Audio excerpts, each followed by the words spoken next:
People of the world, welcome to July 2020. This is Marketing as Foreign Language. Today, LinkedIn launches new support reaction, new tools to provide assistance for job seekers. Facebook launching new education campaign to help people detect fake news. The race to develop augmented reality and virtual reality wearables.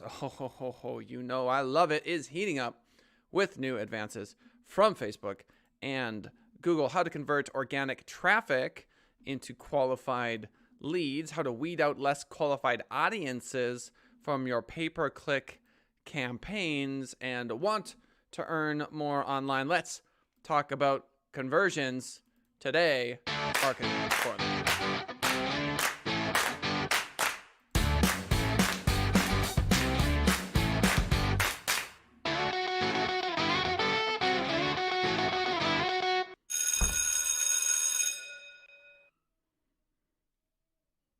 I tell you what, friends, it is fun to see someone already hit that like button before we even go live. Shout out to those who are currently watching, hitting that like button before the show even starts. It warms my heart, and I very much appreciate it. LinkedIn launches new support reaction, new tools to provide assistance for job seekers. They've officially launched a new support reaction to provide another quick response option for users amid COVID-19, while it's also adding some new features to help people provide support and look for new roles.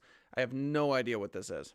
So the support reaction from LinkedIn. Last month, we reported, this is Social Media Today, how LinkedIn user Omar Abedin posed a question to then LinkedIn CEO Jeff Weiner about the suitability of LinkedIn's reaction options considering the current environment. What is happening right here? So Omar asks Jeff and team, the current reaction options to updates are pitifully lacking and woefully inappropriate in today's environment.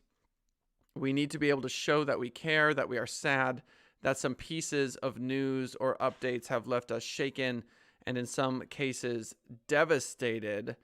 How are we supposed to heart or thumbs up the news of someone's passing away due to COVID? Interesting. So Omar attacking, going on the offensive. Jeff, the CEO, capitulating, responding, agreed. Ability to provide feedback requires far more nuance, especially given the current landscape. Oh me, oh my. So reactions.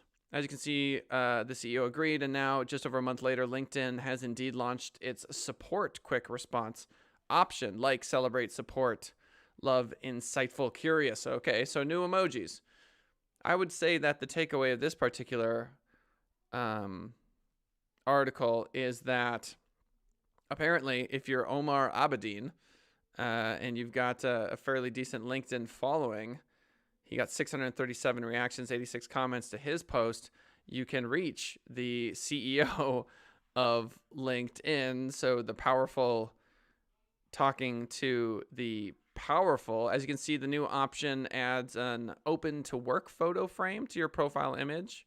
Interesting. So there's a new open to work feature, which enables users to display that they're available for offers and opportunities. This is interesting. Quote, when you turn on the optional feature, a quote, open to work photo frame is added to your profile picture. So anyone who sees your profile will know you are open to new opportunities. Wow. And can help connect you to them. This will include, for example, when your profile comes up in a search or when you comment on a post. If you want to add it, there's some information here. You go to your profile, click, click, click, click, clack, and you've got that going. And more people are doing just that, as noted by LinkedIn's Sri Vidya Gopani in a recent interview with Social Samosa. LinkedIn has seen a 55% increase in conversations among connections since March 2019. So there you have it. LinkedIn capitulating. Oh me, oh my. People hitting that like button. Much love, much thank you. Facebook launches new education campaign to help people detect fake news. Facebook has launched a new campaign which aims to educate users about fake news and how they can detect misleading reports online in order to reduce their spread. This is, of course, an ongoing conversation we've been having. Facebook explains, quote, "We want to give people the tools to make informed decisions about the information they see online and where it comes from. To support this effort, over the coming weeks, we'll be rolling out a new campaign in countries across EMEA to educate and inform people about how to detect potential false news." This, of course, comes on the back of a gigantic push for advertisers to basically stop paying Facebook. I think it's $7 billion less than typical. If I recall correctly, they normally make $70 billion, I believe it was, per year. And the companies are threatening to, not the companies, certain companies, Starbucks, I believe, included, if I recall correctly from our last episode. As you can see in this graphic, in consultation with its fact-checking partners, Facebook has honed its education focus in this area onto three key elements. Where is it from? What's missing? How do you feel? Don't share if you're not sure. So Facebook is attempting to be the teacher, if you will, that is saying to the students, hey, maybe you shouldn't take from this source.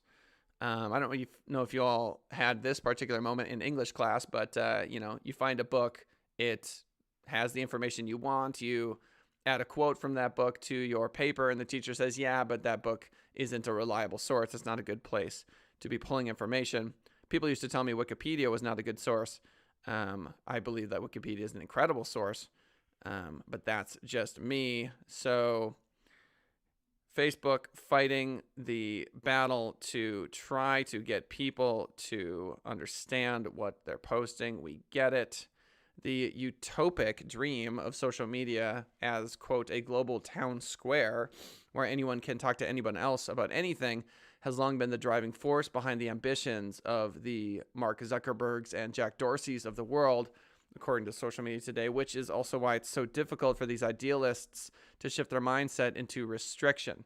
Well, that is very true. I think it's very easy when you start a company like this to have a huge incentive to have people create content for you. This, of course, is the crux of the issue. This is something I've talked about many times before. When you post on Facebook, you are working for Zuckerberg for free. They are offering you a service. I do want pictures of my kiddos on Facebook 25 years from now. So I want Facebook to survive. The information I put on Facebook, for me, is more of a repository of information. That being said, every time you add a photo, create content, etc., you're basically creating the content, you're creating the TV show necessary for them to sell advertising. You are working for them. So it's easy to, if you're Zuckerberg, say, oh, we want a global town square. Everyone can say whatever they want. But ultimately, after things progress, and we've seen this especially with the political movements of the day, there is a line too far, almost always in any conversation, and now they're in charge of policing that very line. The race, this is the article I am most excited to talk about today, to develop augmented reality and virtual reality wearables is heating up with new advances from Facebook and Google. I would argue that the company that wins this particular battle is going to see huge market share advances. While social media platforms have seen big increases in usage among COVID-19 lockdowns, so too have virtual reality devices, with Facebook reporting that it's been unable to keep up with demand. Excuse me, that's how you know it's live. For its Oculus Quest headsets, the home quarantines have accelerated the take-up of both AR and VR options, with people looking for ways to keep themselves entertained in variants to going out and attending regular social events. That's also pushed the various key players to advance the development of their AR and VR tools. And this week, we've seen two new announcements that could play a significant part in the next stage of digital connectivity. First, Facebook has detailed its latest development in VR using near eye displays. There they are. I was just talking about this, which combine the power of holographic optics and polarization-based optical folding. Polarization-based optical folding to enable the VR experience through sunglasses-like hardware. Yep. And these right here, what we're looking at right here, these are going to be the clunky, ridiculous, like cell phone in a suitcase of the future. These are the thing that 50 years from now, they're going to be laughing about looking so ridiculous and being so incredibly outdated. As you can see here, the sunglasses-like model is significantly smaller than the current VR headsets, which could go a long way towards advancing consumer adoption and enabling even more usage of VR in different environments. As per Facebook, quote, "We anticipate that such lightweight and comfortable form factors may enable extended VR sessions and new use cases, including productivity." Yeah, you think?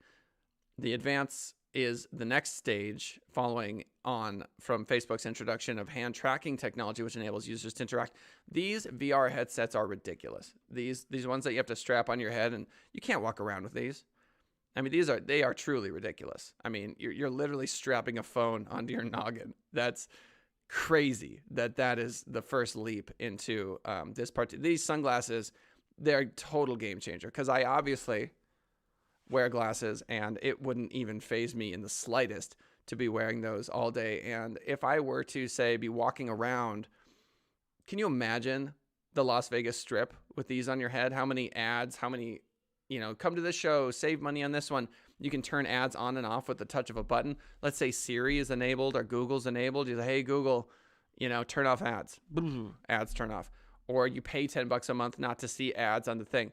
But the whole world shifts. You could have dragons and angels flying around your head on the Las Vegas Strip. You could have Cirque du Soleil performers performing in augmented reality on the rooftops of, the various hotels that are advertising it. The ads could be so unbelievably, stunningly beautiful that you wouldn't want to turn them off. Does that make sense? I mean, we're talking about a full-on fantasy environment, which as an advertiser is unbelievable how creative you could be. You would make the ads entertainment. I mean, that's what's happening. Advertisements in 2020, by and large, are desperately trying to be as entertaining as possible. And if you can interact with the world itself, oh me, oh my, don't put chicken in a pie. That would be incredible. By making VR more readily accessible, that could eventually see people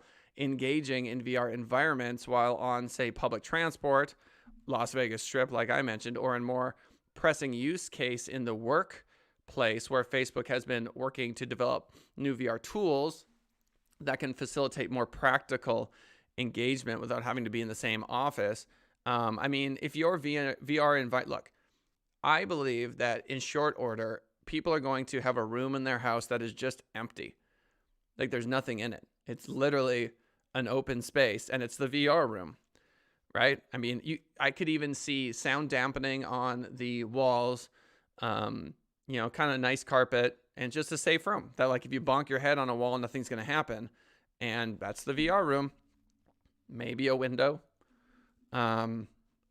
With more people likely to shift to work from home arrangements in the wake of COVID-19, this could become a key entry point for VR technology, and slimmer VR display devices could help improve the take-up of devices within the office space. I mean, if you can be in a VR environment where you're on the 70th floor of a Manhattan, penthouse, and that's the office space, then yeah, I think there's a huge incentive to do that. I envision gorgeous office spaces where people are kind of floating around, walking around. If they want to hang out, if they want to collaborate, it couldn't possibly be easier. We are moving into this space. My children are going to be living in an incredibly interesting environment. I think we are on the cusp of a major human breakthrough, and that life is not going to look anything like it does now. The fact that I'm literally staring at a screen that's in a physical box, a foot away from my face, is so incredibly old school. This AR revolution is going to be wild. And it may also point to the next phase of AR integration in the development of wearable AR glasses, blah, blah, blah, blah. On that front, Google has taken the latest step with the acquisition of AR glasses maker North and its fashionably designed smart. Look at these. Look at these babies. Oh, they delicious and nutritious. You see these things? Are these not my glasses? Look at that. Are these not? Hold on. How do I get that angle? Look at this. Those are my glasses. They just took a picture of my glasses. You kidding me? Unbelievable. North was on the cusp of releasing version 2.0 of its Focals product above, which provides various digital overlays on the lens, enabling users to stay connected. God, that would be annoying. Do you see that? You see that tweet? Imagine you're driving. That tweet pops up. What's the liability on that? Unreal. New this week, conversations on Twitter with Focals, like, retweet, or reply, effortless catch up with none of the unnecessary noise, except that they're blocking your view. That's kind of ridiculous. I don't know if I like it. I'm afraid to click this. Okay. So, yeah. All right. We get it. Yeah. I don't need Twitter on my face. As per Google, quote, North's technical expertise will help as we continue to invest in our hardware efforts and ambient computing future. Ambient computing. Oh, geez. Got to come up with some new words here. Google, of course, was the first company to bring AR wearables to the market with Google Glass, which was a flop, if I remember correctly, though that device never saw significant consumer interest. Now Google's looking to step back in, and with Facebook and Apple also working on AR-enabled glasses, it might not be long before we see fully functional wearables on the market. Oh, I cannot help but think that this is something worth investing in now. Indeed, a Facebook-acquired micro-LED maker, Plessy, back in March, giving it access to a key component for its AR glasses, while Apple is reportedly eyeing a 2023 release of its own AR glasses, putting all three on a similar... Dude, like, I don't want to wear glasses. I'm terrified of getting the LASIK surgery. And so this to me is kind of... This kills like 12 birds with one stone. Not that I would kill a bird. I need a better metaphor. And they're not the only players in the space. Snap Inc. continues to develop its spectacles with a view to AR functionality, while Pokemon Go creator Niantic recently acquired augmented reality startup 6D.ai. Okay. You get the point of that one. Oh, my. How to convert onto the local marketing stuff, organic traffic into qualified leads. Anna Crow writes, Search Engine Journal, are you optimizing your content for Google and for conversions? Here are 5 ways you can turn organic traffic into qualified leads. Let's go, gamers. So you doubled the organic traffic to your site. Awesome. 3 claps, but also, so what? Let me explain. We're all in business. Visitors are nice, but paying customers are better. A good example of this from Send It Rising is we have a YouTube video. It's how to autoplay Facebook videos on YouTube, I think is the name of it. And it gets like 50 views a day, and it has done nothing for our bottom line. Hooray, views, but who cares? With all the attention SEO professionals give to optimizing for search, it's easy to neglect the other really big important piece of the puzzle, conversion. For me, it's not easy to neglect that. Don't hunt without eating, apparently. Brand awareness is golden, but only if you can translate. Oh my gosh, stop saying the same thing over and over again. Get it. Got it. Okay. To keep your leads moving down the funnel, you need to make sure that they're landing on the right pages, getting the content they're looking for, and can easily buy, subscribe, request a quote, or sign up. Okay, so this is a basic conversion. I'll just talk about it before we get into the video. So let's say you have a blog post and it's somewhat generic. I'll use my company as an example. Let's say how to autoplay a video on YouTube from Facebook, whatever. So they click on it. On the right-hand side, obviously, there should be some sort of sign up for email. There should be a chance for them to subscribe. And there should be some sort of call to action to try to get them to another page of the website. There's the video itself, but what incentive do they have to actually contact you? One of the things you can install on your website is something called OLark, or like a live chat box. So if they're on and they want to chat with you, if they have a question, they can quickly do that. These are all ways to help converting that particular click would be very hard because obviously they're probably not looking for digital marketing of any kind, but you do get an SEO benefit from getting them to hop onto the website. So to that point, match content to user intent. That's a good example of something that is a mismatch. Understanding user intent is fundamental to SEO. So this isn't necessarily a revolutionary idea. Of course it's not. The problem is the concept isn't always executed well for a number of reasons. Prioritizing keywords solely by volume without organizing by intent. This is to say that maybe you're just trying to rank for plumber Las Vegas, for insurance quote Las Vegas, because a lot of people are searching for it. This doesn't necessarily mean that A, you're going to rank for it at all, or B, that let's see, keywords solely by volume without organizing by intent. So a good example of a good landing page here would be misinformation about car quotes, right? 5 things most people get wrong when they get a quote. If someone clicks on that or you rank for that, there's only like 10 people searching for it. But when they land on that, they go, okay, these people actually know what they're talking about. Failing to communicate intent to the people developing content. Okay, so if someone's writing it for you and you're not communicating, choosing the type of content before performing keyword research. Okay, improve existing pages. The first step to addressing issues with intent is to look at your current pages. Oh, I'm so bored by this article. I can't. I simply cannot do it. Optimizing for intent for new pages. Can't do it. All right, here's my takeaway for this particular article that I am not a big fan of.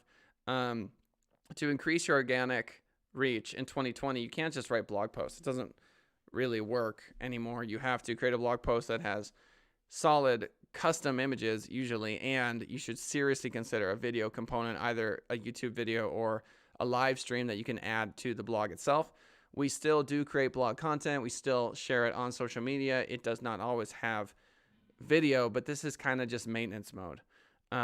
If you really want to jump, if you want to push forward in a significant way, you really want to consider getting video flying, and that right there will help with qualified leads. Also, get a chat box on your website if at all possible. How to weed out less qualified audiences from your pay-per-click campaigns. Pay-per-click marketers should stop focusing on reach and frequency of the consumer. Learn how to decide just who is worthy enough to see your ads in the first place. To my fellow marketer, if you're reading this, then it is early July. That is true. You've made it this far in the game of let's see what else can happen in 2020.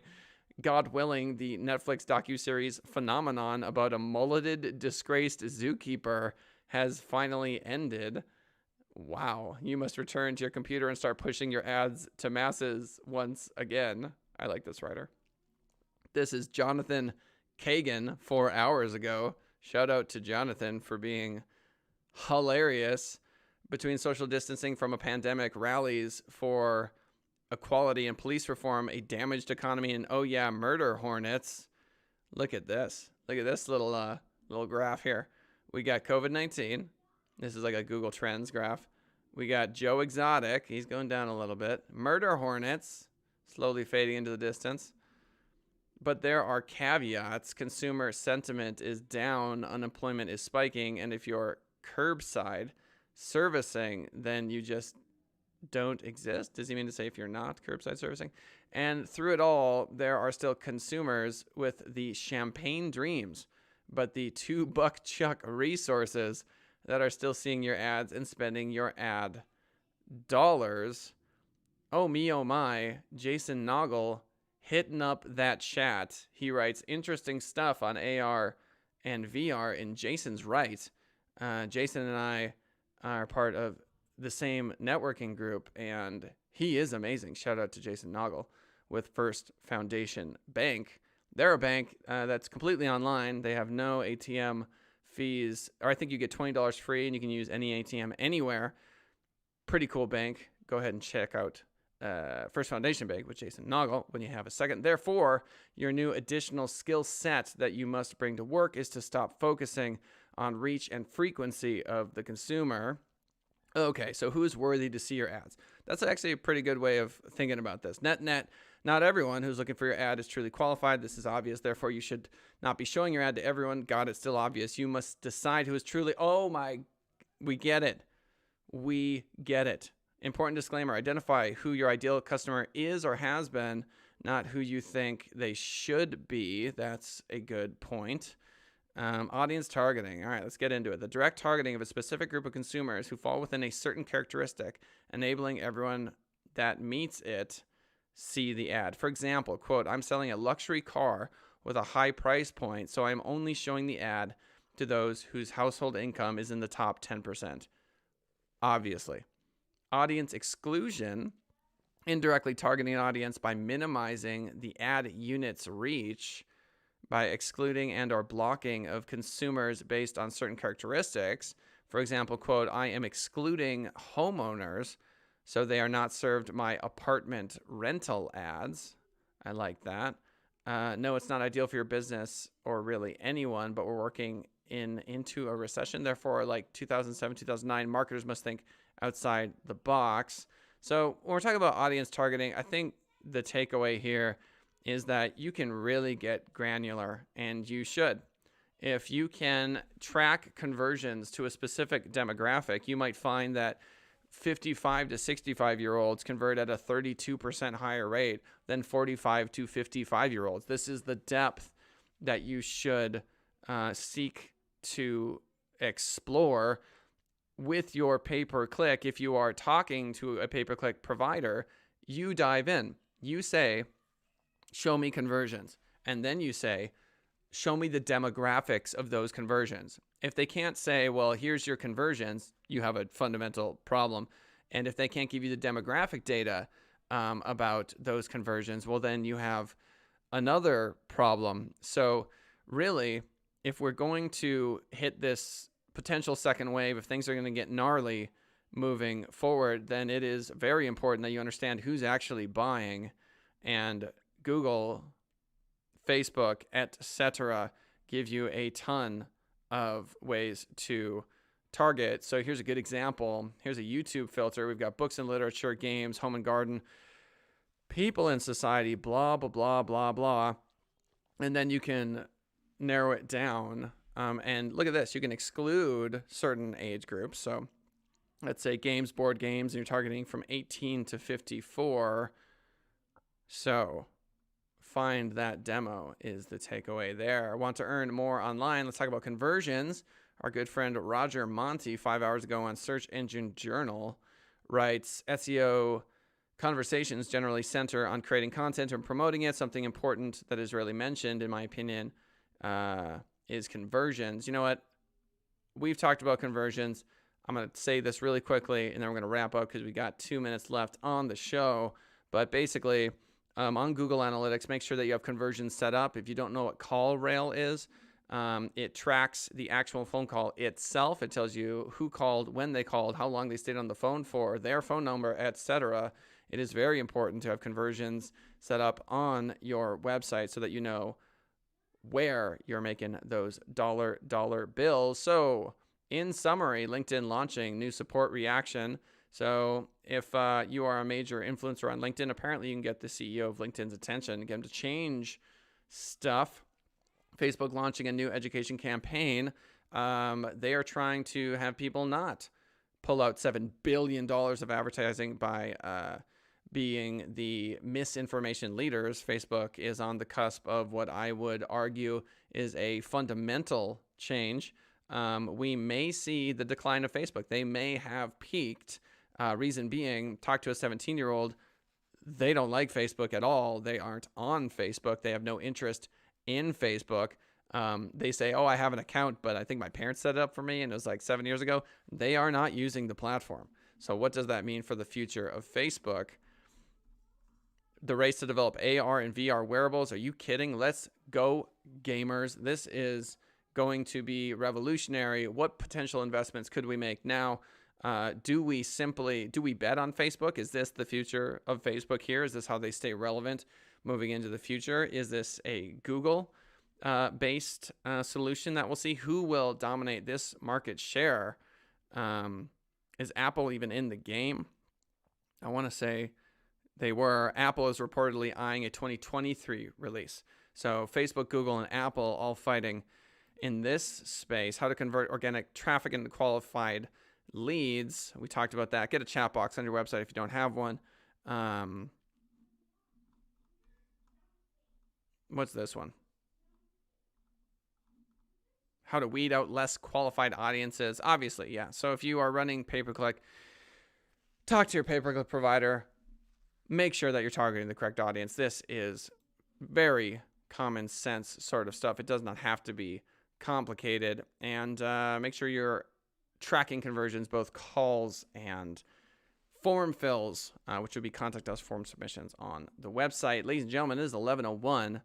Oh my gosh, it is the 1st of July. I hope you're getting everything you want in this life. I hope you are manifesting your visions into reality on a daily basis. I hope everything is conspiring in your favor and the universe is just raining blessings on you every single moment of your life. I hope that things are going swimmingly for you despite the ridiculous, chaotic environment we find ourselves in. Thank you for joining. If you haven't hit that like button yet, please take a moment to do that. I genuinely appreciate it. It helps with rankings. It helps me pay for my son and daughter's college. That was Marketing as a Foreign Language. My name is Kellen Kautzman, and we will see y'all tomorrow, 10:30 a.m. Pacific Standard Time, because I'm always here. Bye-bye.